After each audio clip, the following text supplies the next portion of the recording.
Salam əziz müəllimlər və müəllim olmaq istəyən namizədlər. Bugünkü video izahımız idman oyunlarından badminton idman oyununun izahı olacaq. Badminton idman oyunundan ilk öncə məlumatlar verim. Badminton idman oyunu 1872-ci ildə 1872-ci ildə Hindistandan qayıtmış İngilis zabitləri tərəfindən İngiltərənin Badminton şəhərində oynanılan bir oyundur. Və badminton adı həmən şəhər adından götürüb. İngiltərənin Badminton şəhərinin adından götürülüb. Və 1876-cı ildə badminton üzrə qaydalar tərtib olunub. 1934-cü ildə badminton üzrə beynəlxalq federasiya yaradılıb. Və 1962-ci ildə Azərbaycanda badmintonun inkişafı başlayıb. Və həmən ildə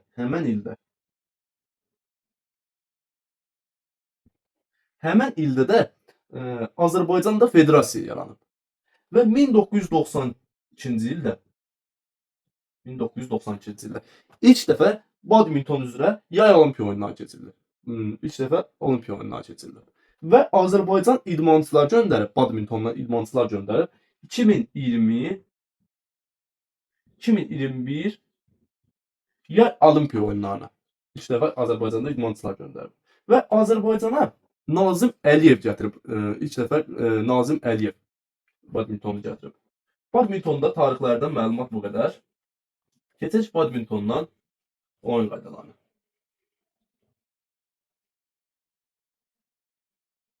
İlk öncə badmintonun meydançasını çəkək. Badminton meydançasını çəkməmişdən öncə onu deyim ki, badminton necə oynanılır? Badminton təklərlə, cütlərlə və qarışıq cütlərlə oynanılır. Necə?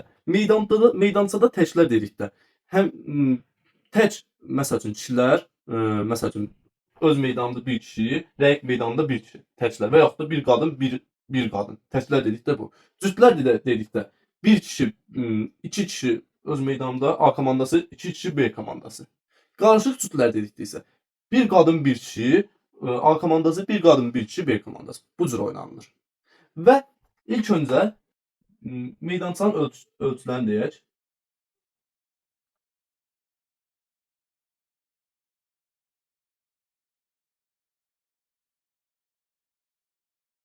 Meydançamızın cütlərdə uzunluğu, cütlərdə uzunluğu 13.4 metr. Cütlərdə uzunluq 13.4. Cütlərdə eni isə cütlərdə eni isə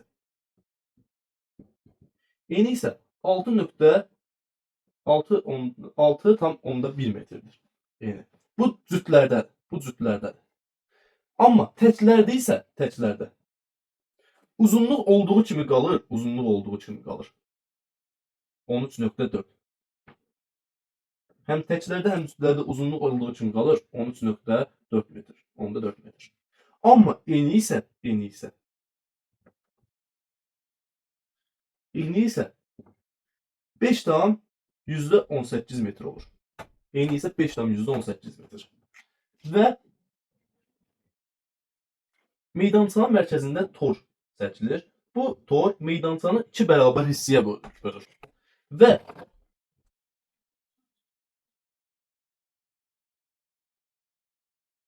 bu bizim sahəmiz.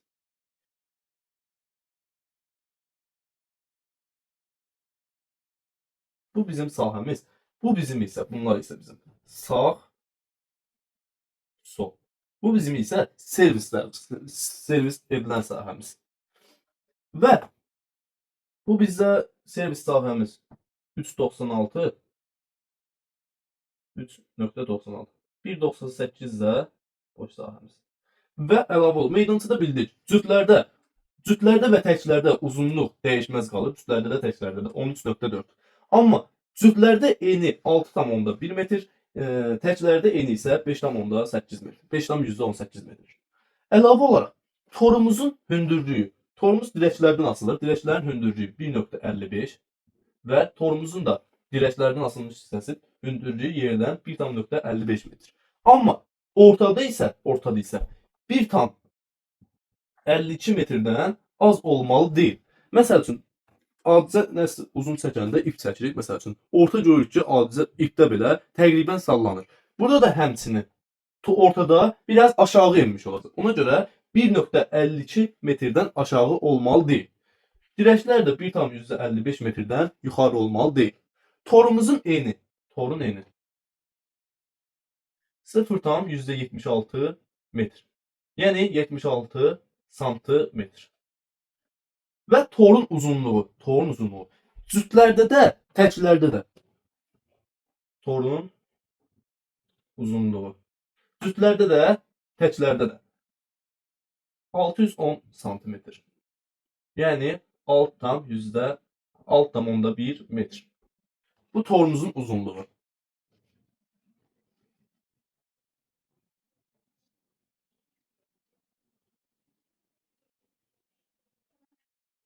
Və oyun oynanılır raketka və valanla. Meydançamızın digər adı kort da adlanır. Kort. Meydançanın digər adı kort da deyirlər. Və raketka. Raketkanın uzunluğu. Raketka bu şəkildə olur.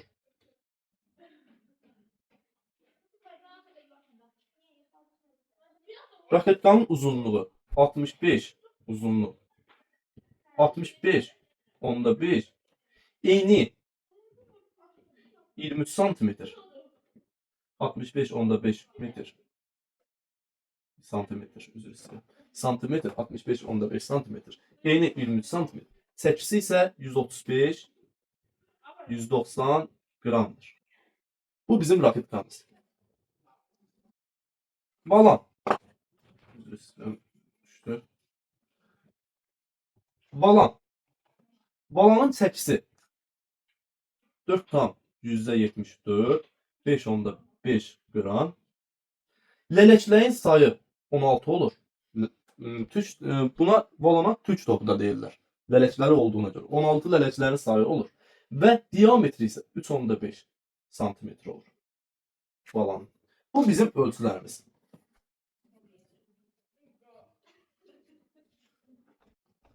Oyun başlayan zaman necə başlanılır? Püşşatma ilə. Püşşatma ilə müəyyən olunur ki, hücumu kim vuracaq, meydan seçimi necə olacaq. Və oyunda bir dəfə püşşatma keçirilir. O da birinci hissənin əvvəli. Ümumiyyətlə oyunda 3 set oynanılır. 3 hissə oynanılır. Birinci, ikinci, üçüncü. 3 set oynanılır. Və bunun birinci hissəsi, yalnız birinci hissəsi püşşatma ilə başlayır. Və püşş atıldı. Məsəl üçün servisi A komandası başlayır. A komandası servisi necə başlanılır? Başlanılan zaman, məsəl üçün başlanılan zaman 0-0-dır. 0-0 və cütlərdə. Başlanılan zaman deyək də. Cütlərdə. Sağdan çəpinə başlanılır bu oyun. Sağdan çəpinə. Servis yerinə yetirilir. Sağdan çəpinə. Amma təklərdə isə soldan şaqili oyuna daxil edilir. Bu da birinci oyunun püşşatma zamanı. Məsəl üçün, oyun başladı 0-0. Sağdan çəpinə atdıq. Sağdan çəpinə 0-0. Hesab oldu, məsəl üçün, oyunun qalibi biz olduq. Bir xal qazandıq. Bir xal. 1-0'da hesab. Biri biz qazandığımız üçün gələcəyik soldan şaqil atacağıq. Təklərdə demişik. Yenidən bir xal da qazandıq. Cüt oldu mu? 2-0. Bu zamanda gələcəyik sağdan çəpinə. Və yaxud da rəqib bu səfər rəqib qazandı. 2-1. Rəqib qazanıb bir xala var. Artıq bir xal. Tək xaldı mı? Tək xal. Avtomatik olaraq soldan şaqili başlayacaq. Rəqib soldan şaqili. Bu cür başlanılır. Oyunda da bildik. Təklər, cütlər və qarışıq cütlər oynanır. Məsəl üçün, bir oyuncu təklər olanda bir qadın burada, bir qadın burada və yaxud da əksinə bir kişi burada, bir kişi burada. İki cütlər oynayanda iki qadın burada, iki qadın burada və yaxud da iki kişi burada, iki kişi burada. Qarışıq cütlər oynadıqda bir qadın, bir kişi, bir qadın, bir kişi. Bu şəkildə oynanılır. Və oyuncular meydanda dəyişimi zamanı. Ümumiyyətlə oyuncu dəyişikliyi badmintonda yoxdur. Amma oyuncular meydanda özləri dəyişimi zamanı nə zaman dəyişilir? Məsəl üçün, voleybolda deyirdik ki, rəqibin servisini qazananda oyuncular meydanda yerini dəyişir. Amma burada isə necədir? Mən servisi qazanaramsa, yəni komanda özü servisi qazanarsa, öz atdığı servisi qazanarsa, bu zaman oyuncular yerlərini dəyişir. Məsəl üçün, oyun başlayıb 0-0'dır. Mən servisi yerinə yetirdim. sağdan çətinə servisi mən yerinə yetirdim. Və servisi qazandıq. Servisi qazandıq. Avtomatik olaraq servisi qazanmışıq deyə sol bir xalımız olub, bir xalımız olub, birdir. İlk xal qazanmışıq, bir xal. Təkdirmi? Soldan Şagilə atılacaqmı? Ona görə oyunçular yerini dəyişir. Mən yenidən keçirəm digər yerə, sağ tərəfə. Sağdan üzr istəyirəm, sol tərəfə, soldan Şagilə oyuna başlayıram. Yəni öz servisimizi qazanan zaman oyunçular yerlərini dəyişir. O da niyə? Məsəl üçün təkdir. Servisi atdım. Məsəl üçün 5 xalımız var. Servisi attım. Mən servisi attım. Soldan Şagili. Təklərdən demişik soldan Şagilidir. Və servisi yenidən qazandıq. 6 xalımız oldu. Cütdürmü? Avtomatik olaraq keçəcəm yerinə, keçəcəm. Sağdan çəpini atacağam. Cüt olduğuna görə. Voleybolda rəqib servisindən rəqibdən qazanılan xalda oyuncular yerlərini dəyişir. Amma badmintonda isə öz qazandığımız servis zamanı oyuncular meydanda yerini dəyişir. Və minimum 2 set oynanılır. Maksimum 1 set. Üzr istəyirəm. Minimum 2 set, maksimum 3 set. Niyə 2 set? 2 setin qalibi qalib hesab olunur. Məsəl üçün, birinci seti A komandası qazandı, ikinci setdə A komandası qazanacaq. Avtomatik ikinci setdə A komandası qazanarsa, artıq qalib müəyyən olunur da. Bunu B'də oynasa, yenə oyun davam etsin. Üçüncü set oynanırsın. B oynanırsın. 2 dəfə A komandası qazanır, bir dəfə də B. 2-1 hesabı ilə yenə A komandası udmuşlardır. Onun üçün artıq üçüncü seti oynamaya ehtiyac yoxdur. Amma birinci seti A komandası qazanır, ikinci seti B komandası qazanarsa 1-1 də oyun. Avtomatik olaraq üçüncü seti oynanılacaq. Yəni həlledici məqam oynanılacaq. Hansı B komandası qazansa oyunun qalibi B komandası, A komandası qazanarsa A komandası. Ümumiyyətlə qalibə məğluba verilən xal, qalibə 2, məğluba isə 1 xal verilir. Qalibə 2, məğluba 1 xal. Bunu da bildik. Setlər arası fasilə 2 dəqiqə. Setlər arası fasilə maksimum 2 dəqiqə. Setlər arası fasilə maksimum 2 dəqiqə. Və deyə bilərik, setlər oyuncular hücum istiqamətlərini, yəni meydanda yerlərini nə zaman dəyişir? Bu zaman dəyişir ki, birinci hissə bitdi. İkinci hissəyə keçəndə meydanda yerlər dəyişilir. Üçüncü hissə oynanılarsa, ikinci hissə bitdi, üçüncü hissəyə keçdikdə meydanda yerlər dəyişilir. Bəs meydanda yerlər dəyişilir. Topu kim başlayacaq? Topu birinci setdə dedik, Kürşatmı ilə təyin olundu. İkinci setə keçdikdə, məsələn, futbolda, futsalda, handbolda demişik, birinci setdə mən başlamışam, ikinci hissədə rəqib başlayacaq. Burada birinci hissədə mən başlasam da, birinci hissə bitdi. Rəqib qazandı. Rəqib qazandığına görə ikinci hissənin rəqib başlayacaq. Və yaxud da birinci hissəni mən başlamışam. Futbolda birinci hissəni mən başlamışamsa, ikinci hissəni rəqib başlayacaq. Amma burada deyil. Birinci hissəni mən başlamışamsa, birinci hissəni mən başladım. Həm də birinci hissəni qazandım. İkinci hissəni mən başlayacağam yenidən. Bu şəkildə. İkinci hissəni rəqib qazandı bu səfər. Üçüncü hissəni rəqib başlayacaq. Bu şəkildə. Və idman oyunlarının izahını verə gəlirəm. Video izahını. Və dərsliklərdə də görürsünüz. Bura qədər demişik ki, time-out var. Futbolda demişik time-out yoxdur. Digər oyunlarda time-out var. Amma burada isə time-out yoxdur. Burada texniki time-out var. Texniki time-out nədir? 11-ci xala çatanda hər set, məsələn, A, B oynayır. A komandası 11-ci xala çatdı, gedirlər texniki time-out. Və texniki time-out müddət 1 dəqiqə. Yəni 60 saniyə. 11-ci xala A komandası çatdı, getdi texniki məğlubiyyətə. Və A komandası 11'di, B komandası 8. Mesela A komandası oldu 15, B komandası oldu 11. O B komandası yenidən 11 xala çatdı deyə getməyəcəklər texniki məğlubiyyət, texniki time-out'a. Yalnız ilk hansı komanda 11-ci xala çatdısa, onda gedir hər iki komanda texniki time-out'a. Əlavə olaraq oyuncu dəyişikliyi dedik. Birinci hissə bitdi, ikinci hissəyə keçdikdə. İkinci hissə bitdi, üçüncü hissəyə keçdikdə. Və üçüncü hissədə oyuncu dəyişikliyi dedikdə oyuncular hücum istiqamətləri, komandada meydanlar yerini dəyişməkləri. Birinci hissə bitdi, ikinci hissə bitdi, üçüncü hissə oynanırlar, üçüncü hissədə dəyişir. Və üçüncü hissənin 11-ci xalında, bütün setlərdə 11-ci xalda texniki time-out'a gedir. Birinci hissədən texniki time-out, ikinci hissə texniki time-out, üçüncü hissədə həm texniki time-out'a gedilir, həm də oyuncu dəyişikliyi edilir. Üçüncü hissədə həm texniki time-out'a gedilir, həm də oyunçu dəyişikliyi edilir. Və oyun məşqçi oyun zamanı oyun gedişatı zamanı oyuna müdaxilə edə bilməz. Amma texniki taymat zamanı oyuna müdaxilə edə bilər. Bunu da bildik. Hissələri bildik. Texniki taymatı bildik. Və oyun 21 xalın qalibi qalib hesab olunur. Və amma 2 xal fərqi ilə, məsəl üçün 21-20 hesab olarsa oyun bitə bilməz. Mütləqdir ki, bunların arasında 2 xal fərqi olsun. Mütləqdir. Məsəl üçün 21-19 olsaydı hesab bitərdi. 21 olan komanda oyunun qalibi. Və yaxud da 21-23 olsaydı bitərdi. Bu demişik 2 xal fərqi yaranana qədər oynayacaq. Məsəl üçün 2 xal fərqi yaranana qədər oynayacaqlar. Futbolda demişik ki 25-24 bitə bilməz. Ta ki qalib müəyyən olunana qədər, yəni 2 xal fərqi yaranana qədər oyun davam edəcək. 2 xal fərqi yaranana qədər. Amma badmintonda elə deyil. Badmintonda 30 xala çatana qədər bu davam edəcək. 30 xal çatdı məsəl üçün. Ona qədər 30 xala çatıb, ona qədər 29 xala çatıb, üzr istəyirəm. 29 xala çatıb, 29, 20, 28-dir.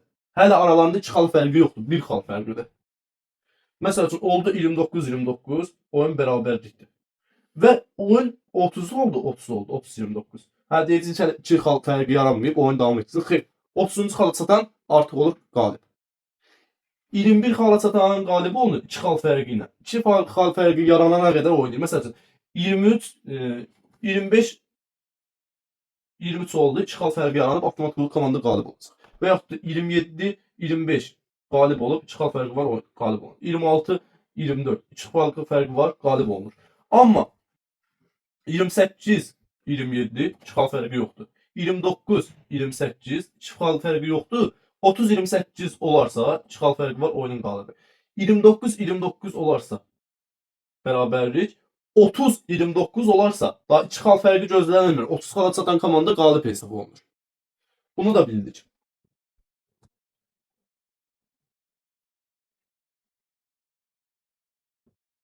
Hakim heyəti. Olimpiya oyunlarında 13 hakim idarə edir oyunu. Beynəlxalq yarışlarda isə 12 hakim idarə edir oyunu. Tavanın hündürlüyü minimum 7 metrdir, maksimum 9 metrdir. Əlavə olaraq oyunda kartlar. Qara kart baş hakimdə olur. Qara kart baş hakimdə. Sarı, qırmızı kart isə fişka hakimində olur. Sarı kart oyunda 3 tür kart var. Dedik sarı, qırmızı, qara. Qara baş hakimdə, sarı, qırmızı fişka hakimində. Sarı xəbərdarlıq. Qırmızı bir xal rəqibə vermək. Qarada bir il və yaxud da turnirdən, oyundan kənarlaşdırılmasıdır. Bir oyun yox ha, 2 oyun yox ha. Ya bir il ya da turnirdən oyundan kənarlaşdırılmasıdır. Məsəl üçün sarı kart bir oyunçu alıbsa, məsəl üçün cütlərlə oyun oynanılır. Sarı kart bir oyunçu alıbsa, 2 oyunçuya da yazılacaq. Və yaxud da qırmızı alıbsa bir oyunçu, 2 oyunçuya da yazılacaq. Qırmızı aldı bir oyunçu, 2 oyunçu da yazılacaq və xal veriləcək rəqibə.